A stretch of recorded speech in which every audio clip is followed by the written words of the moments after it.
Oh shit! Oh shit! Oh shit! Oh shit! I ain't ready for this. Oh shit!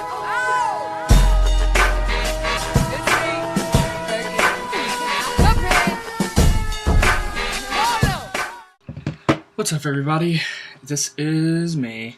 Hello. I'm not sure what to call myself on here. Do I say Punk Julius? Do I say Quebec? Call me old Greg, for all I care. I'm here, hello, whatever my name is, to give you the review for the much scorned Netflix Death Note movie. And, as usual, and when I say usual, it's kind of weird because I've only done one review prior to this, I will start with a brief bit of history, some literature, to kind of enlighten some of you who may not know as much about Death Note as I do. So, Death Note has a very special place in my heart. It was my first manga that I collected from start to finish, really. I've always been a huge fan. L was my first, hero, and I actually stood in line and even unnecessarily reserved a copy of Volume 13. See, Death Note had 12 volumes, right? There's 12 volumes for the story.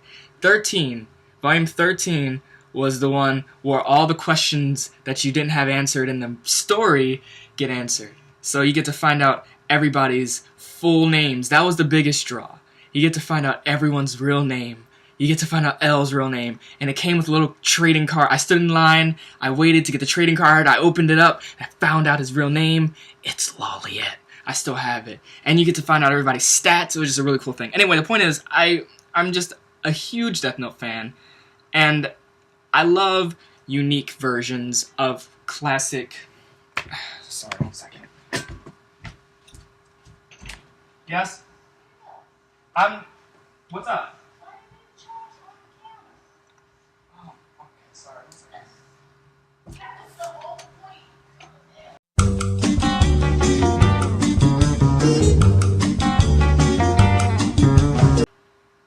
Sorry, moms.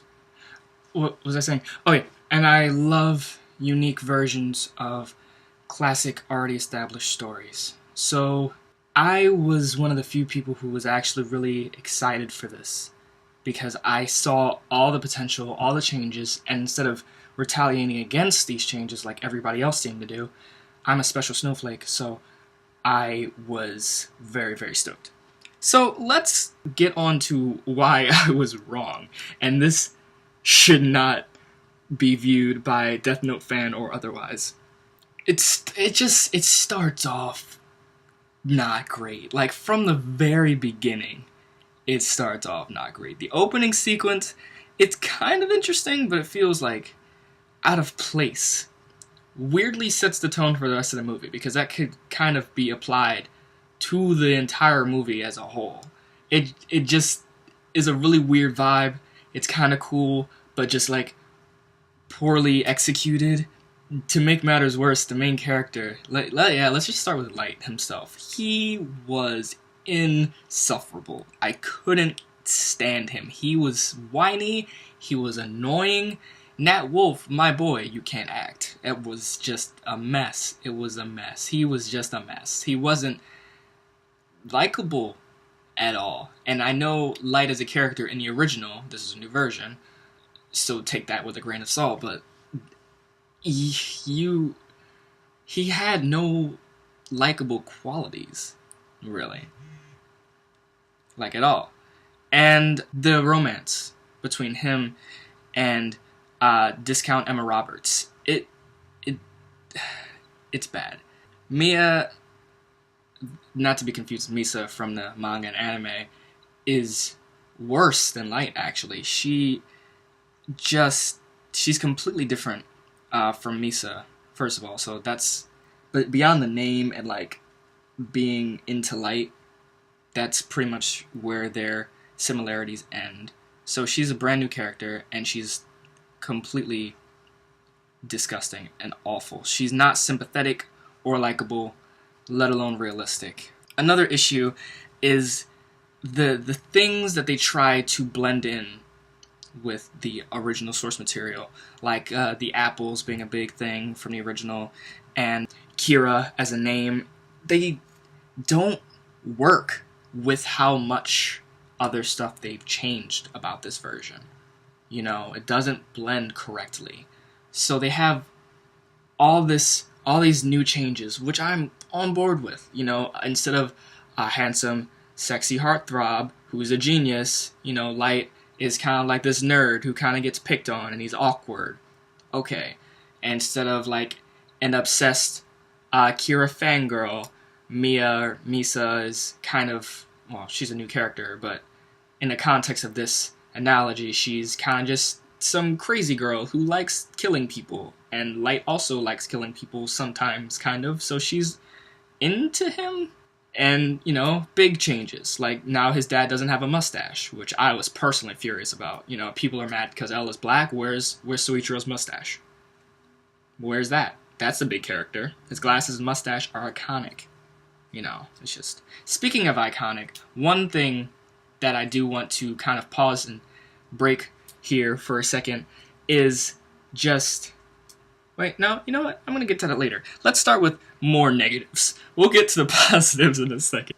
The biggest negative, which is kind of just movie making 101, is the fact that the plot just doesn't make sense. The deductions that L makes don't make sense. Ryuk's motivations and character don't really make sense. Light motivation doesn't even really make sense. And no spoilers, obviously, but the new Death Note rules don't even really make much sense in and of themselves. They're super inconsistent.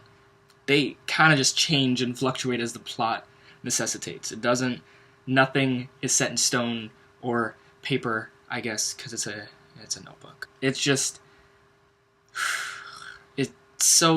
it doesn't even feel like the people that made this read all of it. It just feels like they got handed the 5th volume and they were like, hey, my nephew read this. Wait, no, this is how the interaction probably went. It was like, hey, guys, Netflix guys, my nephew, I was cleaning his room and I found this Death Note comic book. And it's Asian and it's the 5th volume, but I think I got the gist and I think I could really run with this. Make you guys a lot of money. I don't know why he talked like that. Another big issue is the ending is absolutely horrendous. It is just bad. The ending is so bad. Like, oh my god, it just ends. It just ends. There's not even an ending. And it's not even like it was an hour and 40 minutes. It's not even like it was a 2.5 hour long movie and they're like, whoa, out of time and budget. Like, no. It's just over. And that just really, really pissed me off. On to positives. There's a few positives. The scene where Elle and Light meet for the first time is really great. Keith Stanfield, he's one of my favorite actors right now. He's in Atlanta, he's in Dope, he's in Get Out. He's on a come up, and he did amazing, like I suspected he would. He really, really threw himself into this role. He really, really embodied Elle. Like, he was spot on until a very, very sudden and drastic character change midway through the movie, where he completely goes off the hinges. I mean, that's not really his fault. I think he played that role very well too, but just the character didn't make sense anymore. Like, he completely changed. It would be like if just in mid-sentence my voice changed into that of, like, Arnold Schwarzenegger. And you weren't like, oh, that's a very good Arnold Schwarzenegger impression. It's like you just knew within your heart of hearts that I am now Arnold Schwarzenegger. And I'm not going to give you any explanation. I just changed into him. And that's who I am now. That's what that was like for me. And it was just very sudden and even made Elle kind of unlikable after a while. But from the beginning, and no. Bottom line is, he did a great job. Willem Dafoe was amazing. Everybody knew he would be amazing. He was the one thing that nobody complained about.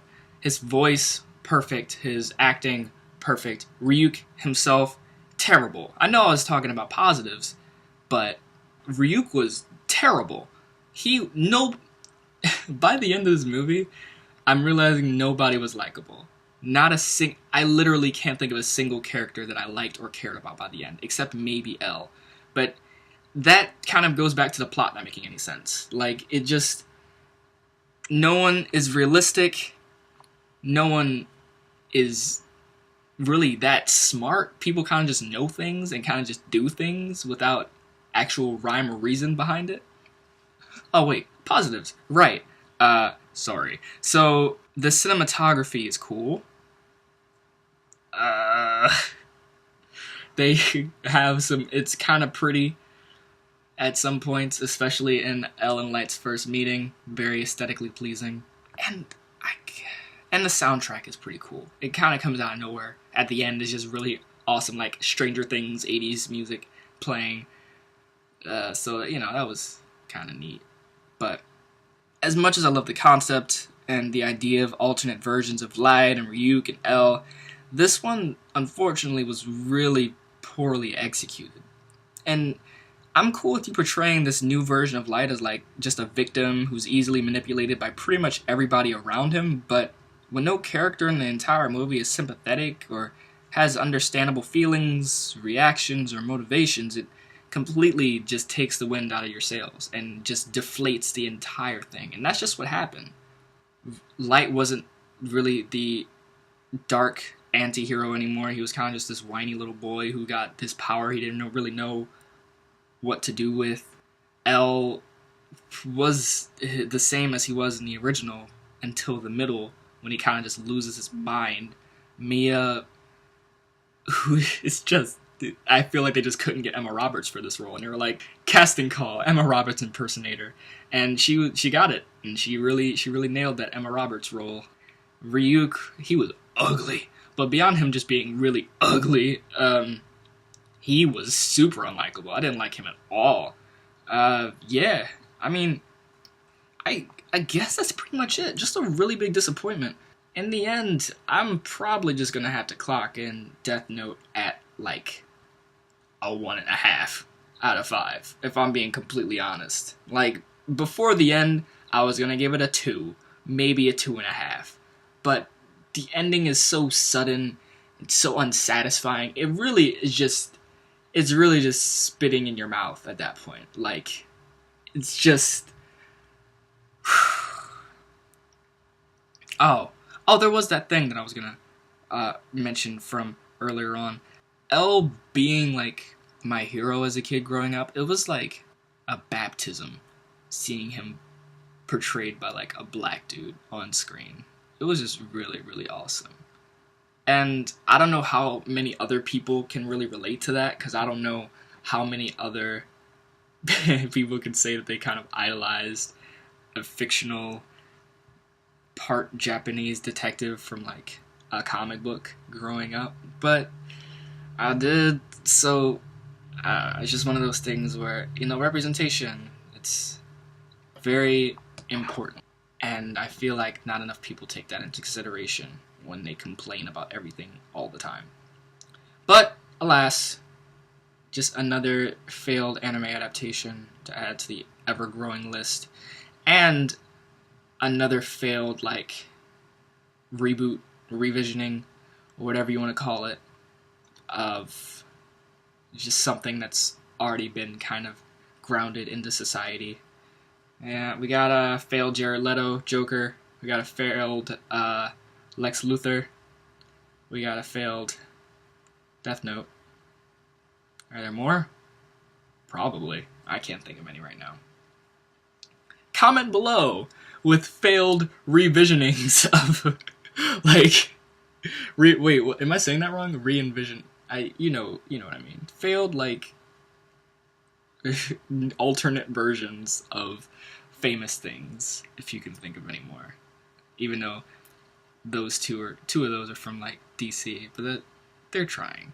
I feel like I'm rambling now. Yeah, that's it. It bummed me out. I also saw Ingrid Goes West today. If you haven't seen Ingrid Goes West or heard of Ingrid Goes West, you should go out and see Ingrid Goes West. I gave that one a 3.5 out of 5. Very different. Aubrey Plaza's in it. She's cool. that's it. I don't know. I kind of got bummed out thinking about how disappointing this movie was. So, that's it. See ya. Listen to me. I'm going to kill you here and then kill myself. What?